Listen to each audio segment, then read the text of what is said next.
Rockvale mountain retreat Kakkadampoyil Nayadampoyil. UDF തരംഗം ഒരു കൊടുങ്കാറ്റായി ആഞ്ഞടിക്കുമ്പോൾ മലപ്പുറം ജില്ലയിലെ 16 സീറ്റും നേടിക്കൊണ്ട് UDF ചരിത്ര വിജയത്തിലേക്ക് നീങ്ങുകയാണ്. നിലമ്പൂരിന്റെ രാഷ്ട്രീയ ചരിത്രം പരിശോധിച്ചാൽ നിലമ്പൂരിലെ എല്ലാ തെരഞ്ഞെടുപ്പുകളിലെയും ഭൂരിപക്ഷത്തെ മറികടന്നുകൊണ്ട് 12 വട്ടം വോട്ടുകൾ എണ്ണിക്കഴിഞ്ഞപ്പോൾ തന്നെ 12 റൗണ്ട് പൂർത്തിയായപ്പോൾ തന്നെ 1.5 ലക്ഷം വോട്ട് എന്നുള്ള വലിയൊരു മാർജിൻ കടന്നിരിക്കുകയാണ് UDF സ്ഥാനാർത്ഥി ആര്യാടൻ ഷൗക്കത്ത്.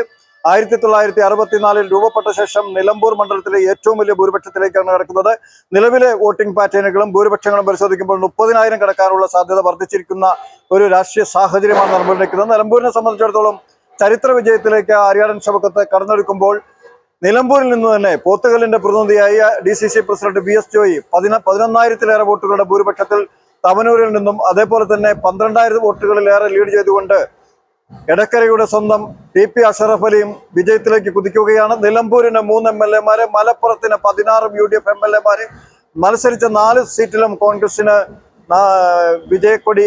ചരിത്രത്തിൽ ആദ്യമായാണ് മലപ്പുറത്തിന്റെ മണ്ണിൽ 100% UDF അവരുടെ വിജയം കൊയ്യുന്നത്. നിലമ്പൂരിലും UDF 100% വിജയം കൊയ്യുകയാണ്. ജില്ലയിൽ UDF-ന്റെ ആധിപത്യം ഉറപ്പിക്കുകയാണ്. ആര്യാടൻ മുഹമ്മദിന്റെ തട്ടകത്തിൽ ആര്യാടൻ മുഹമ്മദിന് പിന്നിൽ ഉറച്ചു നിന്നവർ ആര്യാടൻ ഷൗക്കത്തിന് പിന്നിലും ഉറച്ചു നിൽക്കുന്നു. ആര്യാടന്റെ മണ്ണിൽ UDF കൂടുതൽ കരുത്താർജിക്കുന്നു. ആര്യാടന്റെ മണ്ണിൽ UDF-നെ തളർത്താൻ കുഞ്ഞാലിയുടെ പിന്മുറക്കാർക്ക് കഴിയുന്നില്ല എന്ന ചരിത്രം വീണ്ടും ആവർത്തിക്കപ്പെടുകയാണ്. പൊതുസ്വതന്ത്രരെ നിർത്തിയുള്ള പരീക്ഷണങ്ങൾ ആവർത്തിക്കുമ്പോൾ നിലമ്പൂരിൽ തിരിച്ചടികളുടെ വസന്തകാലം LDF നേരിടുന്നു.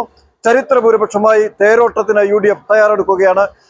വോട്ടെണ്ണൽ പൂർത്തിയാകുമ്പോൾ ഭൂരിപക്ഷം ചരിത്ര ഭൂരിപക്ഷമായി മാറും. അത് 30,000 കടക്കുമെന്നുള്ള കാര്യത്തിൽ യാതൊരു സംശയവുമില്ല.